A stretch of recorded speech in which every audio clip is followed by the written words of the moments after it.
Let's talk about how we can do daily and weekly caloric deficit planning for somebody who's trying to lose body weight. To give us a starting place, let's use a question. In this question, we have Saeed, who is 190 pounds and needs to lose 20 pounds in order to reach his goal weight of 170 pounds. You previously calculated his estimated caloric needs in order to maintain, not to gain or lose weight, but to maintain weight, to be 2,146 kcals per day.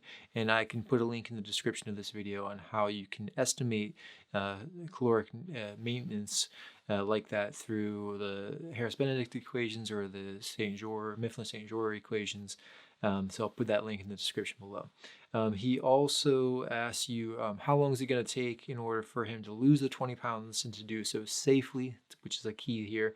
And he wants to know how much caloric deficit or caloric restriction he's going to need to do in order to achieve his goal weight in the shortest amount of time possible. All right, so we're going to answer his questions, and we're also going to give him a very brief general weight reduction plan. All right, so let's go ahead and look at the given variables here from this question.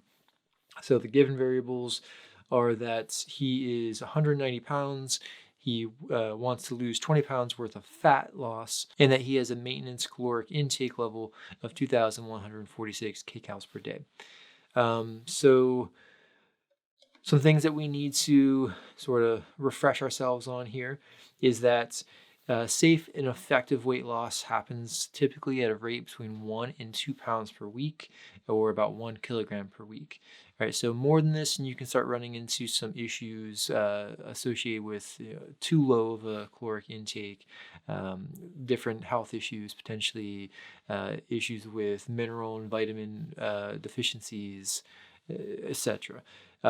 Anything less than 1 to 2 pounds per week, you can do that and it's fine, it's effective long term, but it tends to make people frustrated because they're not losing weight at a sort of measurable rates. All right, so 1 to 2 pounds per week, though, is the recommended rates. He wants to do this as quickly as possible, so we'll go with the 2 pounds per week. He wants to lose 20 pounds. 2 pounds per week is the most that we can recommend safely for him. That gives us a minimum of 10 weeks. So that's the first question he asks is how long is it going to take? Minimum of 10 weeks.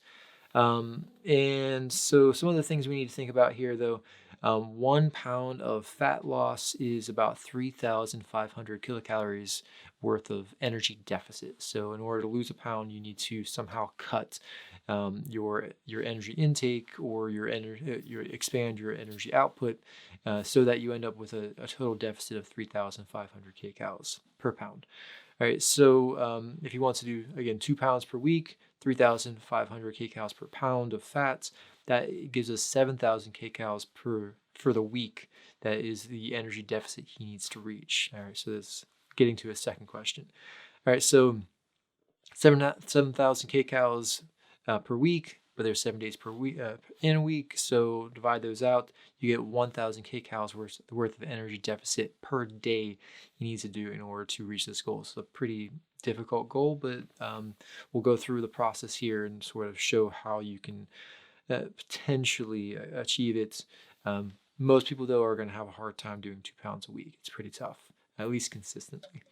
All right, so if he's going to reduce his dietary intake, so reduce the number of calories he's consuming, and he does not want to do any sort of exercise or physical activity in order to help him with the weight loss, let's talk about what that would look like for a second. So his maintenance caloric intake should be around 2,146 kcals per day. Again, I'll show how to do those kind of calculations in the link in the description below. So 2,146 minus the 1,000 calories of deficit he needs to do per day gives us 1,146 kcals per day that he should be consuming in order to lose all this weight through diet restriction alone. All right, so that's too low, though. That's way too low. All right, so for men, the general recommendation is that they don't go below 1,800, so 1,800 kcals per day. For women, the general recommendation is to not go below 1,200 kcals per day. So this is below the standard, the minimal possible threshold for maintaining normal physiological function and not having some sort of mineral or vitamin deficiency, if you extend this for a long period of time. So he's way below those limits. So this cannot be done safely in 10 weeks time through diet alone. You can do it for longer periods if you want to do it for, just with diets, maybe double or triple the length of time. But the just diet, it's certainly not something that should be recommended. Could it be done? Of course. Some people have done some pretty dramatic weight loss through things, through some crash dieting and things like that. But those diets have risks and side effects, and the weight usually comes back on because it's just not a sustainable lifestyle. All right, so at this point, I think it's safe to say we've ruled out the idea that he can do this just with his diet. All right, so let's go beyond those thoughts. All right, so let's choose 1900 kcals per day for his dietary intake, just to give him a little bit of cushion above the minimum 1800 per day that is recommended for men. All right, so 1900 kcals per day is what we're going to recommend that he consumes as a part of his weight loss planning here. So 2,146 kcals per day, again, would be for him to maintain his weight. Subtract out the 1,900 kcals per day that we're going to recommend he takes in. That means he's got a caloric deficit per day of 246 kcals. Nowhere near the 1,000 kcal deficit we need, but we'll get to that here in a little bit.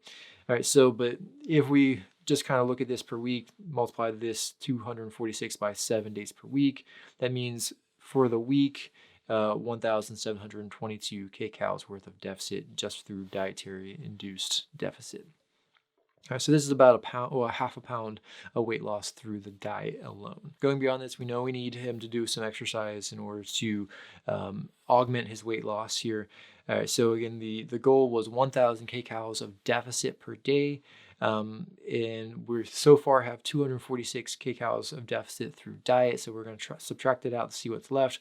That gives us 754 kcals per day worth of exercise-induced deficit in order for him to reach the total 1,000 calories per day that he's trying to have a deficit of in order to, again, lose 2 pounds per week.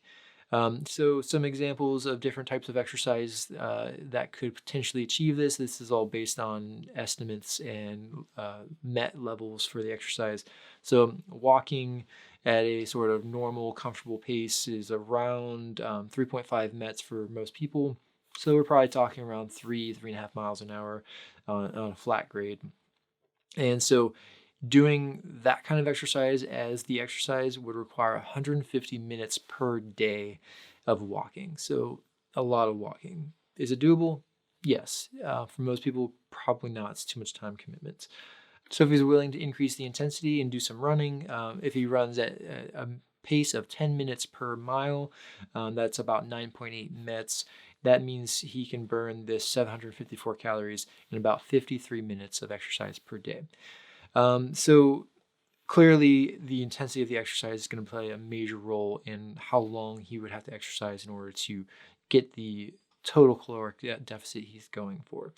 All right, so his weight loss goal most likely needs to be extended beyond 10 weeks. He probably needs to have a conversation with him where you convince him that 10 weeks is a very aggressive period of time in order to lose 20 pounds, again, 2 pounds per week. Is it possible to lose 2 pounds per week? Yes, of course, especially if he has some reasonable baseline level of fitness. Maybe he can do some sort of walk-jog combination in order to reach the caloric deficit through exercise he needs in order to lose the weight. All right, so until though his fitness level is able to do that, most likely he's going to need to extend, again, beyond 10 weeks in order to do this effectively and to do it safely. Another note on this, I guess, these are all based on estimates. Everything I'm giving you here is based on estimates, so calculations that are not specific to Saeed here. So when working with a client or working with yourself, if you're the one who's trying to do this, you can do these sorts of estimates to figure out what you need to do in order to lose weight.